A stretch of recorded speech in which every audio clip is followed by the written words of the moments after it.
the topic is one that's a little bit, challenging, but the basic idea behind our initial Mishnah is that a betula, a virgin, is supposed to be married on Wednesday. And the main reason we came out with is that we are afraid, or not afraid, we're concerned. There's a machlok about exactly what we're concerned about, but we're concerned that the husband, the chatan, will sleep with his bride and find that she's not a virgin, even though she was advertised as a virgin.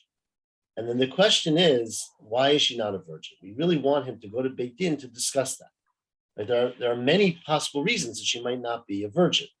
One of them might be that she's just too old. And we'll discuss this more later, but there's an age where we assume that a person doesn't have, she's not that young, question of what age, but that over time and life and activity, she doesn't have, signs of virginity. So it doesn't mean she slept with someone. It's just because if she's a certain age, and probably it's not that old. So probably it's relevant for everyone today. But back then, when they got married very early, which at least the Gemara talks about a lot, the other concern is that she might not be a virgin because someone else slept with her, right? Now, I said he'll be in at 7:45. Okay, so thanks. So someone else might have slept with her. Now, if someone else slept with her before she got married to him, before she gave kiddushin to him, then it's not a problem because she wasn't married. But the issue is, and we're going to discuss this today and more, is that it might be a mekach ta'ot. It might be a mistaken marriage because he thought she was a virgin. She's not. And he cared very much about that. And certainly there still are cultures, I make reference to that book all the time, where, it's like something was touched by someone else, very, very abhorrent to that person. Again, different culturally. The other problem, of course, is that she could have slept with someone after she was engaged, before she got married, in which case she's an Eshet Ish and she's chayav mitah. She gets killed for that if there's witnesses or whatever. So these are all possibilities. So our Mishnah continues this discussion with even more possibilities. So Mishnah on top of Yud Aleph starts Hagiyorat v'hashvuya v'hashivcha sheniftu. Sorry, a woman who converted, or she was captured. She was Jewish, but she was captured and lived, freely, not her freely, but with access among non-Jews, or a shivcha, or a woman who is born as a shivcha and then became free. So all these people, we assume that they engaged in sexual intercourse while they were in that state. And that's just the assumption, is that there's no consideration that someone did not sleep with someone. Now, it gets very complicated because elsewhere, we've seen that it literally means sexual intercourse. Here, it doesn't even have to mean that, though it does, but because it could just mean that she's at that status, meaning someone marrying someone cannot assume that she's untouched or unblemished or virginal because she lived in that society where it's assumed that things went on. But says our Mishnah, if she was less than 3, she was niftu, shenit gairu, shenishtacharu, she was freed from slavery, converted, or freed from her, the opposite, right? Freed from her captivity, or etc. Then it doesn't matter what happened. We don't consider her being less than 3 to have ever had sexual intercourse, even if she was violated. And then she's a virgin, and then he has a claim if he finds she's not a betula. Now, before we discuss our Mishnah, we are going to go on a side point, which is one of the most exciting Gemarot, I think, that we learned in Yeshiva back in the day, which is just this concept. How in the world do you have someone who converts who's less than 3 years old, right? Conversion, we generally think of as being something that you do with, and we learned all about conversion, remember, about accepting mitzvot and accepting the Brit and Milah and Tefillah and all of that. What do you do if you're less than 3? If a 2-year-old, how does a 2-year-old convert? How does it even exist? So says the Rav Huna, since you're probably curious about this, ger katan matbilino to adat beitin. A person who's a katan, now katan here means any katan, presumably, not just less than 3, but any ger that's a katan who can't have their own dat to decide they want to become Jewish, if they come to convert, and Rashi says, and they don't have a mother and a father, generally we would allow a parent to make decisions for their child. But if they don't have a parent and they come to convert, or we find a child or whatever the situation is, we want them to grow up as a Jew, but they are not Jewish. We don't want them to grow up as a non-Jew among Jews. We convert that child. Matbilinoto, you put them in a mikvah al dat beitin. You use sort of the decision and the dat of beitin to convert that child. So that's a statement. Asking Gemara, what's a chiddush? Of course, my kamashmalan. Zchutulo. Everyone wants to be Jewish. I mean, it's a good thing to be Jewish. So taking someone who's not Jewish and making them Jewish is doing a favor for them. And we always know you can do a favor for a person not in front of them. Zachin la'adam shelo b'fanav. You can do a favor for a person when they're not there. Meaning, if I, find a couch on the side of the road and I know that James really wants his couch, I can pick it up and say, I'm acquiring this for James without asking his permission. He owns it. Says the Gemara, well, you're right. Well, because we already learned. You can give something good for a person not in front of them, but you can't accept the responsibility or say, I'll pay $100 for someone else, when they're not there.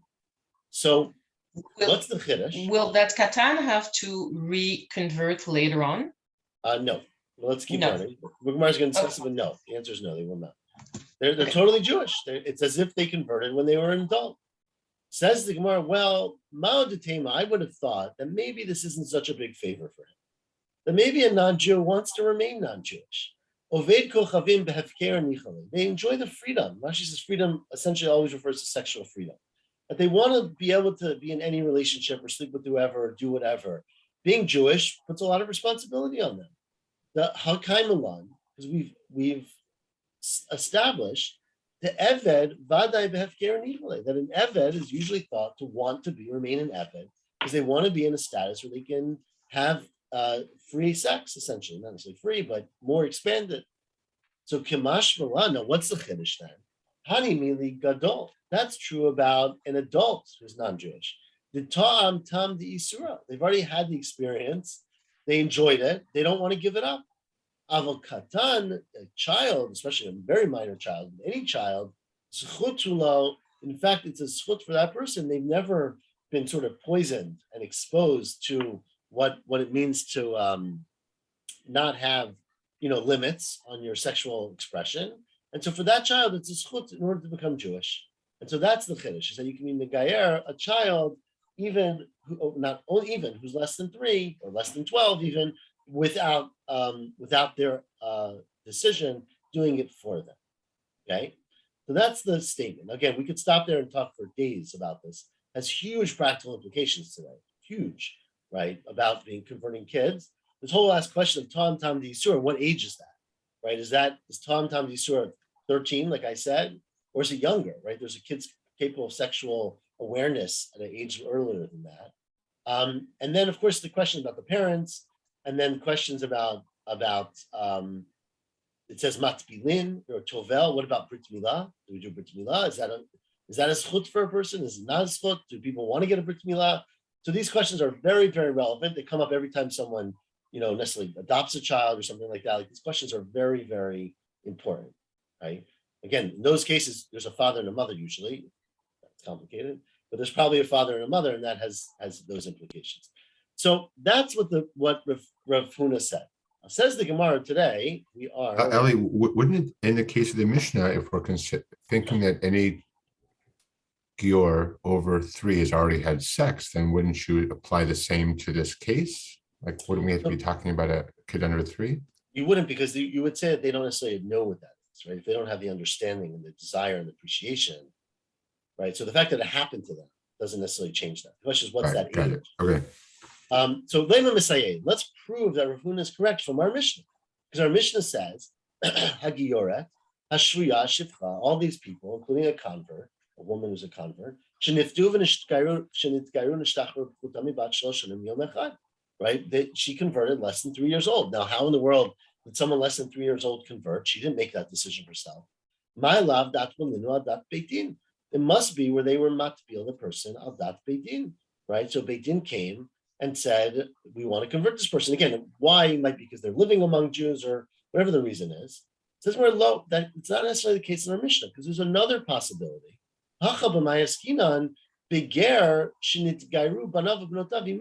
It's where the child was born as a non-Jew, right? And therefore his parents, or her parents in this case, were non-Jewish, but the family came to convert. The parents decided to convert. Obviously, the parents made that decision studying and knowledge. So then they bring their kid with them. There, we assume you obviously can convert the kid. Because the child wants what their parents are doing. So a kid would, we assume it's a good thing for a child to grow up in the same religious and social environment as their parents. And so therefore you're allowed to convert a child even without Beit Din if they're doing it with their parents. I mean, not adopt Beit Din. Amar Rav Yosef, says Rav Yosef, to sort of answer what Miriam was saying, Higdilo yicholin limchot. When this child gets to be older, they can get up and say, this is not what I wanted. You made a decision on my behalf, and I don't accept your decision. Now, and this is how we pass it. And it's obviously very tricky, kids who grew up in these families. The big question, of course, is what is higdilim mean? They become an adult, right? So adult usually would mean maturity, 12 years old for a girl, 13 for a boy. We're going to see that's not exactly what it means, according to Tosfos. So they can be mocha. Now, Amar Rav Yosef, sorry, I said that. Eitvei Abaya, asked Abaya from our Mishnah. So our Mishnah says, Hagiyoret Hashvuya Shifcha, again, all of these cases, including a convert, they converted less than 3 years old. Then says our Mishnah, if a man marries this woman who was a convert at the age of 2, she gets a ketubah of 200. How in the world we can give her a ketubah of 200? If you're going to say then when she gets an adult, she can just say, I changed my mind, I don't want to be Jewish. Then basically we're giving money to a non-Jew, which we would be very loath to do. We're paying her this big ketubah so she can now go and use it when she's not Jewish. So we wouldn't generally want to give money to support a non-Jew, right? So how would you explain our Mishnah if she can change her mind? Says the Gemara, well, no, it doesn't mean she can always change her mind. It means lechi gadla, that you give her the ketubah after she grows up, right? So meaning, don't give her, let's say you marry her when she's 9, and she could change her mind at 12 and decide, just want to be Jewish. You're not going to give her a ketubah if you then, this poor child, right, who was converted, married, and divorced all by the age of 10, right? So you're not going to give her the ketubah in the sense that you wait till she gets older and you decide she's definitely Jewish. And converted. Right. Every busy child, though, unfortunately. For her. So you have to wait till she's older. She's like, well, so what if you wait till she's older? Wait till she's 13, you give her the ketubah, then the next day she'll say, okay, I don't want to be Jewish anymore, and I got a lot of money to go on a whatever I want to do. So when she's older, let her also be mocha, and then she can leave her Jewishness.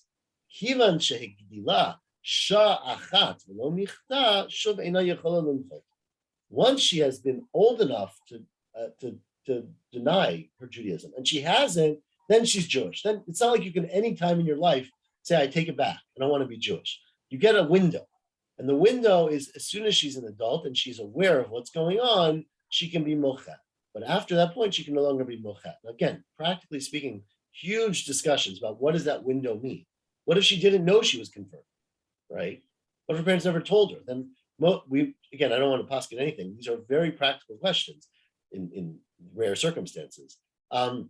Probably it means a moment when she had a choice, right? She was able to choose.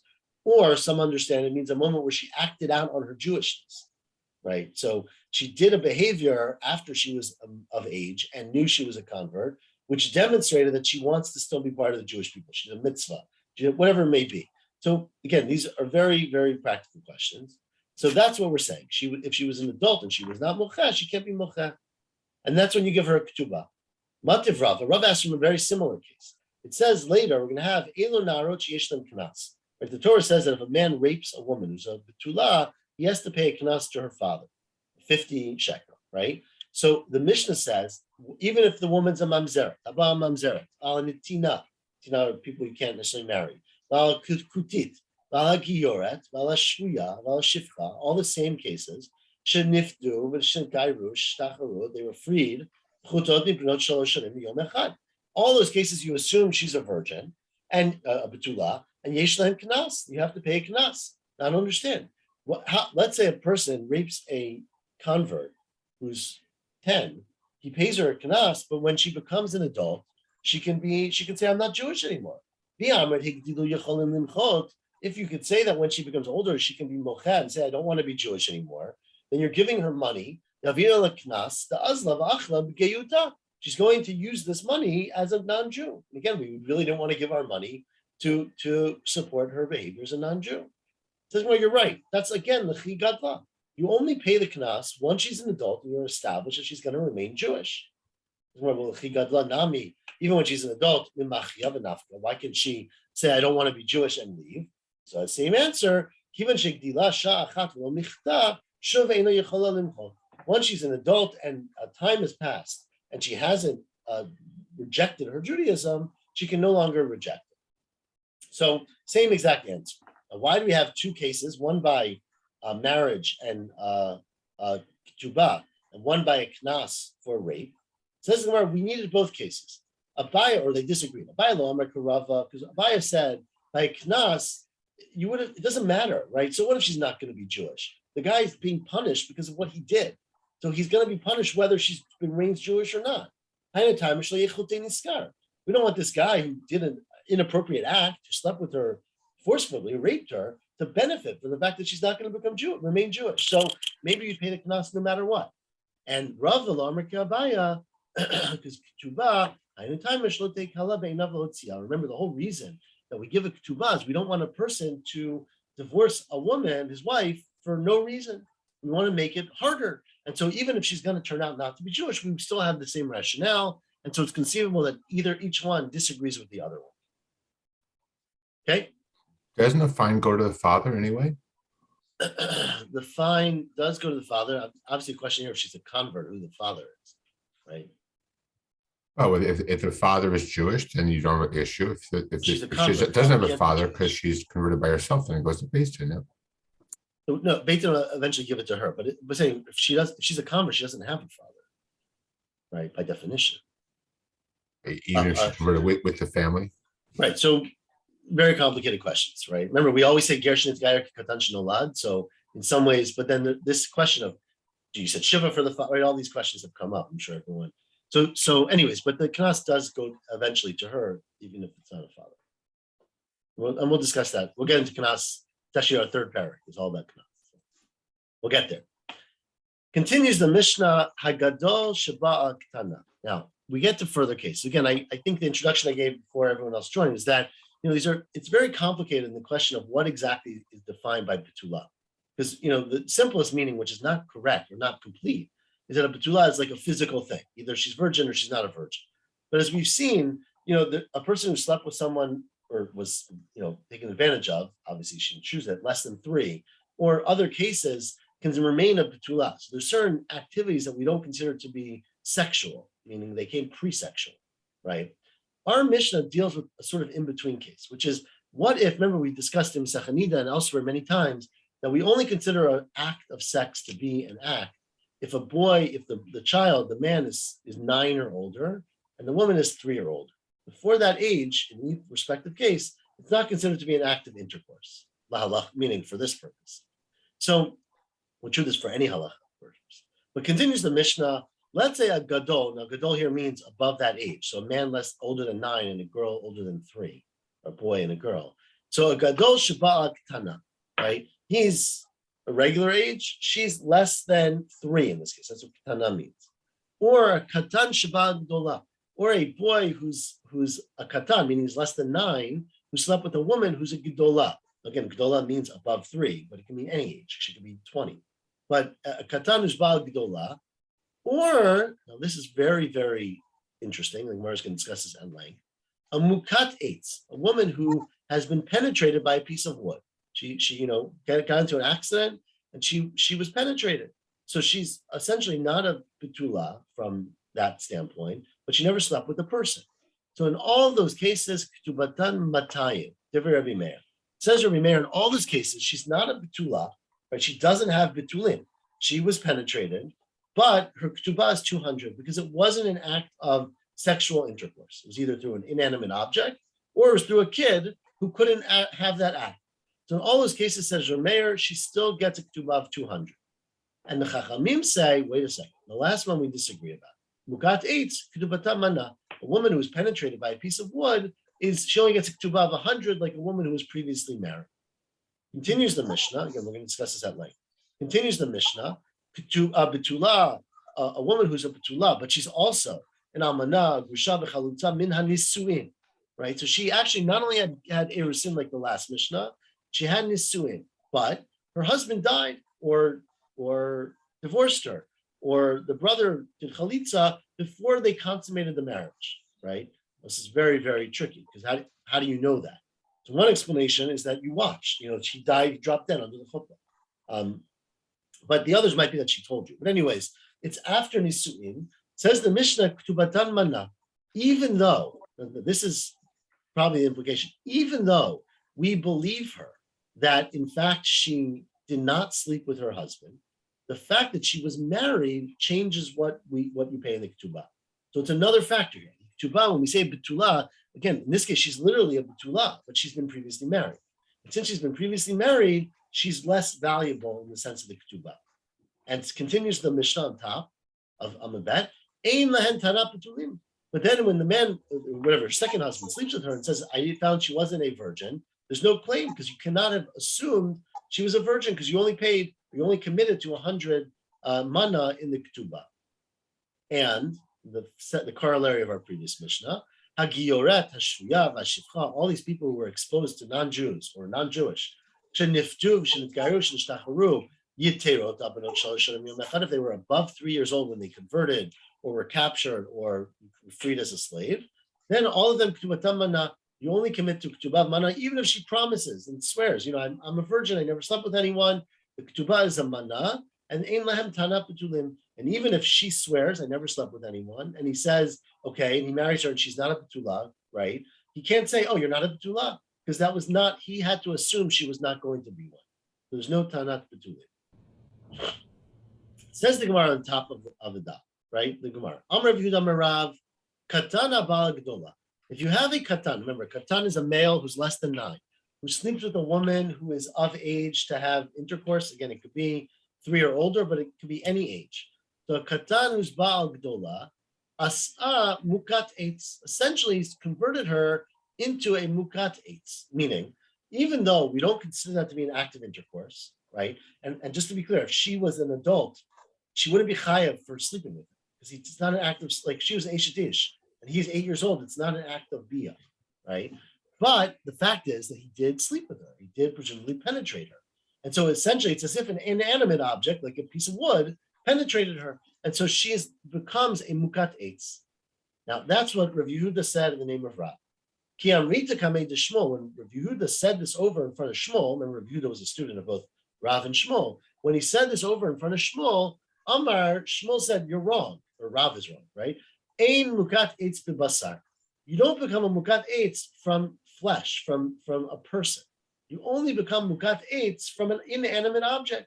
So a piece of wood or some other, inanimate thing. But if it's actual basar, no presumption, basar of an adam, she adds the word adam actually, then that does not make her a mukat eitz.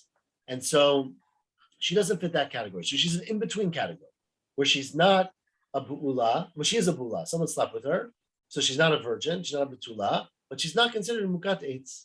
Now, some people learn this all by itself, where it was just a statement that katan haba gedola, a katan who sleeps with a gedola, meaning again a boy who's less than 9, who sleeps with a woman who's above the age that she can have intercourse. Then Rav Amar Asam mukat eitz. According to Rav, she becomes the category of mukat eitz. And Shmuel says, "In mukat eitz bebasar." She's not mukat eitz, and the implication would be, according to Rav, she would have to get a ketubah of 100, like a mukat eitz. According to Shmuel, she'd get a ketubah of 200, like a betula, even though she's bu'ula, right? So she'd still get a ketubah of 200 because no one has ever slept with her, because this does not count as an act of intercourse. Does she have to declare, before the marriage, that's her category? I mean, because there's no tanat betulim, right? Right. So it's a good question. Meaning, right. So before the marriage, we're going to discuss this, so we'll get into it. I don't want to give the answer away, but probably she does. Meaning, the question of mekach ta'ud is if she says, I'm a mukat eitz, but I'm a virgin, let's say, something happened, but I didn't penetrate. So then he has to assume she is not a virgin, and he can't go back on that.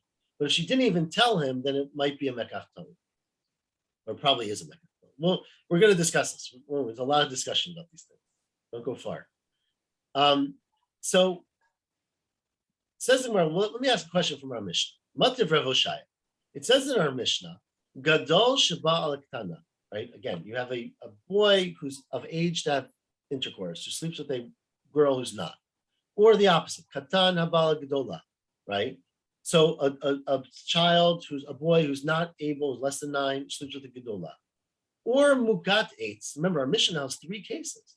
So it has children who are not of age and a mugat eitz. All of these cases, ktubatam matayim devar Rebbe Meir, you give 200. The Chachamim omrim mugat eitz ktubatam mana. The Chachamim argued about only mugat eitz. Now, according to Rav, right, if a katan who sleeps with a gedolah makes her into like a mukat eitz, right, then why in the world would our Mishnah say that only a mukat eitz has a ketubah of a mana? Even a katan, haba gedolah, should be a ketubah of a mana also, because that act, according to Rav, makes her into a mukat eitz. Says the Gemara, you're right. Amar Rav hachikamer. This is how you'd have to read the Mishnah. Gadol haba ketana. If a gadol sleeps with a woman who's not age of intercourse, then lo klum. That means nothing, meaning she still is a betula and she still gets a ketubah of 200. Why? The pachot mikan, because a woman who's less than the age of intercourse can notain etzba ba'ayin dami. It's as if it's not intercourse in any way. It's like poking a person. It's like putting your finger in their eye, right? Finger, of course, is a euphemism, but it's as if you put something somewhere else in their body. It has nothing to do with their betulim. Right now, there's different ways to understand the parable, but anyways, that's the example. But that's the first case according to Rav. The second case of our Mishnah now is katan habal gedolah. So the woman is say 13 and the boy is 8, and he sleeps with her. Then the fact is, although he's not old enough to conceive of child, he's maybe not old enough to ejaculate, but he is penetrating her, and therefore asam mukat eitz. He turns her into a mukat eitz. And the third case in the Mishnah now is mukat eitz gufa, a woman who really was penetrated by a piece of wood. In all of those cases, it's plukta, not all those cases, those last 2 cases, plukta de Rabbi Meir of Rabbanan. That is machloket between Rabbi Meir and Rabbanan. Between Rabbi Meir says you still get a ketubah of 200, because even though she's clearly not a virgin, it doesn't matter. She never slept. Virgin does not mean literally virgin. It means slept with another man. And since she never slept with a man, because either he was a child or it was through a piece of wood, she's still a betula for a ketubah, and she still gets 200, even though she's not a betula, just to be clear. So according to Rabbi Meir, the Rabbanan say you get only 100. Now, Amar Rabbi Rami Bar Chama, machloket kishehi kirba. The machloket is only when he married her, he knew that she was a mukat eitz, the question you just said, right? So it's only a machloket about whether she gets 200 or 100 ketubah if at the time that they got married, she said, I am mukat eitz. I don't have bitulim, not because I slept with another man ever, but because I had an accident, right? Something penetrated me. The Rabbi Meir midami the bogeret. Rabbi Meir compares that to a bogeret, right? Now I alluded to this earlier in the daf, but the halacha is that after a woman hits a certain age, and bogeret usually means 12 and a half, so not very old, we assume that her betulim might have been broken or been pushed or lost through normal human interaction, normal regular interaction. She rode a horse, she ran around, she did things that actually interfered, and she lost her betulim. But so you don't assume if someone marries a woman who's 13 or 15 and there's no blood, that's because she slept with another person. This halacha, again, the ages we'll discuss a little bit, but this halacha specifically applies to a very narrow age, right? She's young and up to the age maybe of 12 or 12 and a half. Not 12, but 12 and a half. Okay? Because there you would expect there to be betulim, and if they're not, we think it means someone else slept with her. But above that age, it doesn't apply. But we're saying that if she announced, I'm a mukat eitz, then that's the equivalent to being a bogeret, to being an older woman. Again, older here, 12 and a half, right? So then she gets a ketubah of 200. Rabbanan say, no, it's like someone who's been slept with, who has less value in the ketubah, and therefore she only gets 100. Aval lo hikirba, everybody agrees that if he told her, she didn't tell him that she was a mukat eitz. They got married, and he was assuming she was a betula, and then she doesn't have any blood. She says, "Oh yeah, by the way, I was in an accident a year ago." And that's why it's a false marriage. She gets nothing because he was under false pretenses. Says the Gemara. So now let's try to understand the Mishnah. Rabbi Meir, Amay Medamile Lebogeret. Why does Rabbi Meir compare a woman who's a Mukat Eitz, who was penetrated by a piece of wood, to a Bogeret, to a woman who's a mature, older, and therefore she has no betulim? Nidzmaya lebu'ula. Why don't you compare it to a woman who's a bu'ula? This is where, well, bu'ula, it's avid b'ma'aseh b'dei adam. A bu'ula, some other person slept with that person, right? She had sex, she had intercourse with another person, another man, and therefore she's less valuable to him in marriage. But there was no person involved, it was just an accident. The Rabbanan would say, ask the Gemara, why did the Rabbanan compare it to a bu'ula? Nidme lebogeret. They say, well, bogeret, lo ta'avid b'maaseh klal. A bogeret is a person who grew up and nothing happened to her, nothing penetrated her. She, over time, her betulim were lost because they got sort of rubbed away or they got interfered with. But this, something happened, and therefore that makes her less valuable to him in marriage, and he only would pay 100 in that marriage, and if it was a surprise to him, it would be mekach tod. But if he didn't know about it, then everybody agrees that there's no ketubah, and it's a mekach tod. So what's the implications of mekach tod? There's no marriage. You just annul the marriage, basically. Okay. He doesn't have to pay ketubah, and it's just false pretenses. Now we're going to try to bring a proof from the Gemara in not tomorrow, but the next day. Mativ Rav Nachman. Asked Rav Nachman from the following Gemara. The Gemara later has a lot of discussions I've alluded to about what she claims, right? Because a person gets engaged, they get married, she's not a betula. The question is, when did she lose her betulim? When did she become not a betula? So she could claim all kinds of things. I was raped. What happened before engagement, after engagement, et cetera, et cetera. We'll discuss all of that. One of the cases in the Gemara is he omeret mukat eitzad. This is in court that she's declaring this? Yeah, when this is she in goes to court? Correct. She can give testimony too? She can give testimony. We don't believe her, but we don't believe her over him. Remember, we said Right. yesterday that we trust him to say petach patuch matzati, Right. even if she contradicts him. Right. So that's what I was thinking. So She's not contradicting him. She's telling how it happened, right? right. He comes in and says, I Yeah. found her petach patua. She's Right. not a virgin. So Right. she comes and says, it's true, because 6 months ago I was in an industrial accident, Right. Okay. right? So this is a Mishnah later.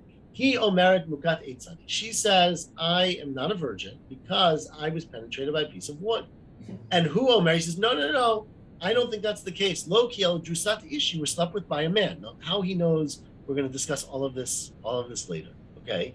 But he says, I think you slept with someone, in which case it's inappropriate. You're a bu'ula. So Rabbi Gamliel and Rabbi Eliezer omrim ne'amenet. Says Rabbi Gamliel and Rabbi Eliezer, she is believed. She's not a betula, it's true, but she can say why. Mm-hmm. So I don't get it. If she's ne'amenet, right? So that seems to go against what you're just saying, which is that she's not believed in her. That she is. That she ne'amenet implies that she's believed, and that they can stay married. It's not a mekach ta'od. But you're saying right now the wedding is annulled. If a mukat eitz would be annulled also, who cares if you believe her? It still absolves him of the marriage. Elo Amar Rava, you're right. It says Rava, it's a mistake. But this is the halacha. Again, we're going to get to the end. Vein hikirba, vein lo hikirba. Whether the husband knew when they got engaged and got married that she was a mukat eitz or not. The Rebbe Meir, she gets a ketubah of matayim, because the fact is that we trust her, we believe her, that she didn't sleep with another man. She is not a virgin because of an accident. It doesn't matter. She never slept with someone. Her value or worth in marriage or ketubah is 200, according to Rebbe Meir. And according to the Chachamim, it's only 100, right? It's not simple. Rabbanan, it depends. Hikirba mana. If she told before that he writes ketubah for 100, lo hikirba v'lo klum. But if he didn't tell her, then she gets nothing. And so that is the way we assume, not like what Rava said. Rava said that everybody agrees that if she didn't tell that she was a mukat eitz, that she would get a ketubah of nothing. That is not correct. And in fact, says the Gemara, Hadar Bei Rava. Rava, in fact, changed his mind and admitted that he was mistaken. How do we know Rava changed his mind? So sit tight for 10 minutes, because it's going to take us 10 minutes to find out how Rava changed his mind. We're going to go on a big tangent. At the end of it, we're going to discover that Rava changed his mind. What's the tangent? The Tanya. And again, these are all Gemarot later in the Masech. It says later, Ketzad Hotza'at Shem Ra. Once a case, remember, the Torah says that if a person is Motzi Shem Ra, they tell something false about a Betula, and they claim, I married her, I slept with her, there was no blood. And she comes to court and says, it's not true, I bled. And it turns out he was lying, he has to pay a knas, right? That's called Hotza'at Shem Ra. He said false things about her. So how does that happen? How do you prove that? Ketzad Hotza'at Shem Ra.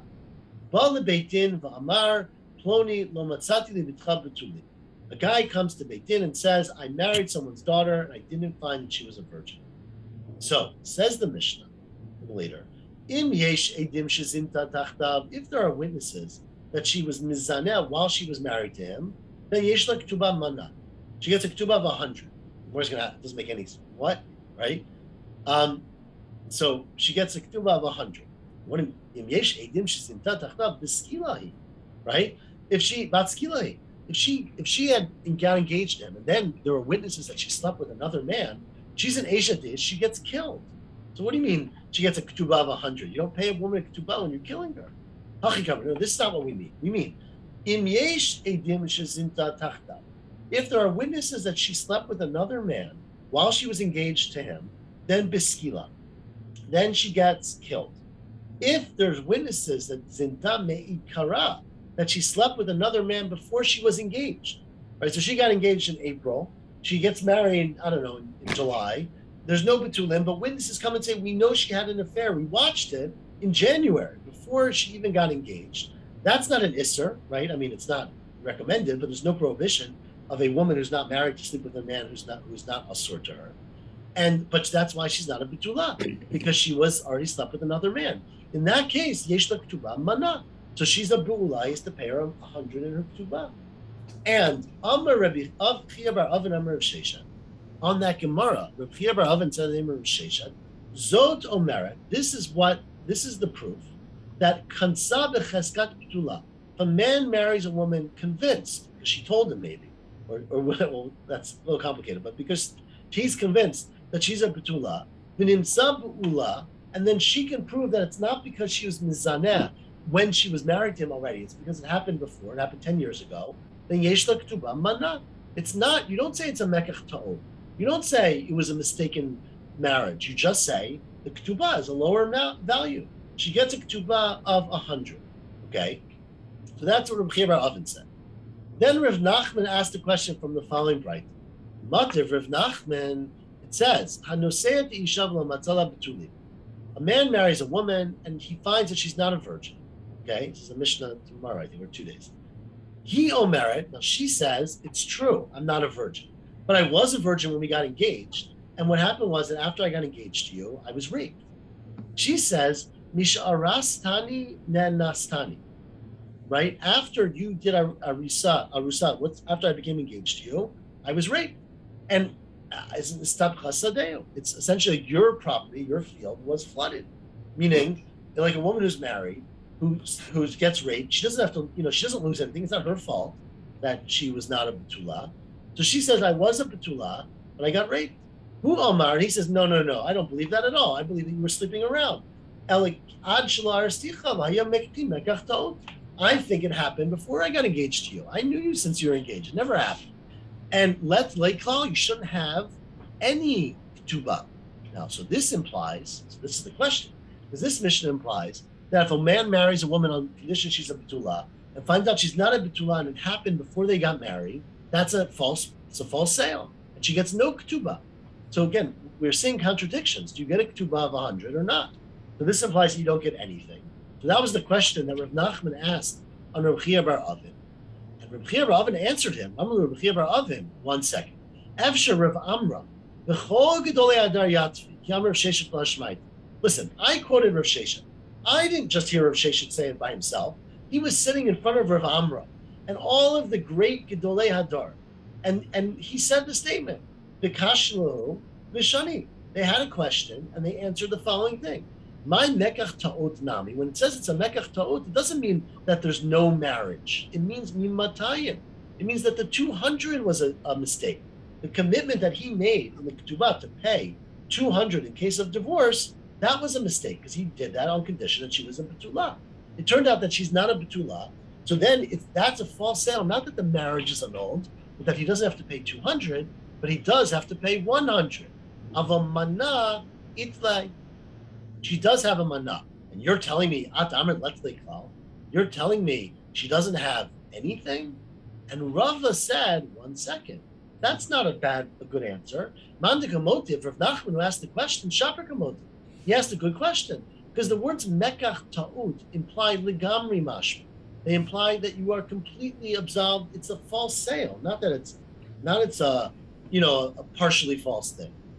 Ella kashiaha. But what about the question? The question is that there's two mishnayot, right? One implies that if a man marries a woman, finds out she's not a betula, right? One mishnah implies that he then pays her 100 as a beula, and one mishnah implies that the wedding is canceled. He pays her nothing. So how do you explain? How do you resolve these things, right? So Ella Kashya Hak. So it's a question. So says the Gemara, and this is now where we know that Rava changed his mind. Rava says, Shritz ve'emahach. Answer the following way: Im yesh edim shesinta tachta b'skila. If there are witnesses that a woman slept with another man while she was already engaged to her husband, she's an eshet ish. She gets killed. That's skila, and the man also gets killed, right? Zinta meikara. If she has proof that she was nizaneh before they even got engaged, then lo klum. Then it means nothing according to Rabbi Meir. Because according to Rabbi Meir, you get a ketubah of 200, even if you're a bu'ula, right? Sorry, take it back. Zinta meikara, then lo klum, she gets no ketubah, right? She gets no ketubah because she married him on condition that she was a betula. It turned out she was not a betula. She had slept with another man before she got engaged to him. That was false pretenses. He would have never married her if he knew she'd already slept with somebody else, and therefore the wedding is annulled and there's no ketubah. But the middle case of mukat eitz, nimtzeit mukat eitz, then yesh la ketubah mana. If it turns out that she's not a betula, but the reason she's not a betula is not because she slept with another man. It's because of something from a piece of wood, an accident. Then she does get a ketubah. The ketubah is not 200 because she's not a betula, but it's a ketubah of 100. So Rava here is clearly saying that there are three categories, right? There's a woman who's a betula, never slept with anybody. There's a woman who slept with another man, then she gets nothing because she lied about her status, and he can say, I would have never married you. But in a middle case where she's not a virgin, even though she said she was, he married her on condition that she was a betula. He didn't state it, but it was assumed that she was a betula. And then it turns out she's not because of an accident. She does get a ketubah, but it's a ketubah of 100. And so you see that Rava changed his mind. It doesn't matter when the mukat eitz happened, before or after the erusin. So as long as it wasn't a condition, it doesn't matter, right? Meaning, if he said, "I marry you on condition you're not a mukat eitz," and then they get married, and then he sleeps with her and says she's not a betula, she says, "Oh, because I got mukat eitz after erusin," they're still married, right? Because she fulfilled the condition. Okay. But if she was mukat eitz before, she wouldn't have fulfilled the condition. But no, otherwise it doesn't matter. So you see, Shva mina hadarbe Rava me'ahi. Do you see that Rava went back from his initial state? So again, I'm going to summarize. I think we'll stop here and continue the rest tomorrow. But because it's very complicated, right? But obviously there are many different levels in terms of what ketubah is given and what marriages are considered to be challah. The question, of course, relates to what is assumed in the Mecca, meaning what's the accepted transaction. And what we're saying is that the accepted transaction is that a man who marries a woman who's assumed to be a betula, assumed to be a virgin, because she's, let's say, very young, and turns out that she's not. If the reason she's not is because she slept with another person after they were engaged, then she's chayiv mita. She gets killed because that's considered to be eshet ish. But if it's something before they were engaged, she's not chayiv mita at all. But he can say, I don't want to stay married to you, right? Because I married you on condition no one else had ever slept with you, and that was wrong. And he doesn't have to pay her any ketubah. He can get rid of the marriage with no ketubah. If, though, on the other hand, the reason was that she was a mukat eitz, then he can't get rid of the marriage. He can't say it was a mistake. he has to stay married to her. The question is, what's the ketubah? And there, our Mishnah had a machloket. Rabbi Meir said she gets a ketubah of 200. Because even though she's not a betula, she never slept with another person, and the status is the status of being a woman who's never slept with someone else. It doesn't really matter in the physical betulim, right? And according to the Chachamim, it does matter, both matter. And so she would get a ketubah of 100, like a woman who was be'ula, but she would still get a ketubah, according to everyone, right? So that's how we conclude, according to Rav, and really according to everyone. And we will pick it up tomorrow, 3 lines from the bottom. Okay, everyone? Would she get a whole new ketubah, or would they just like scratch out the time and put it in I think manana? they just scratch it out, or maybe they write an addendum. New witnesses have to resign, or? It's a good question. I'm not 100% sure. I don't know. Thank you, Ali. You're welcome all. Have a good day. Thank you. Thanks. Safe trip. Miriam. Phone Thanks. call.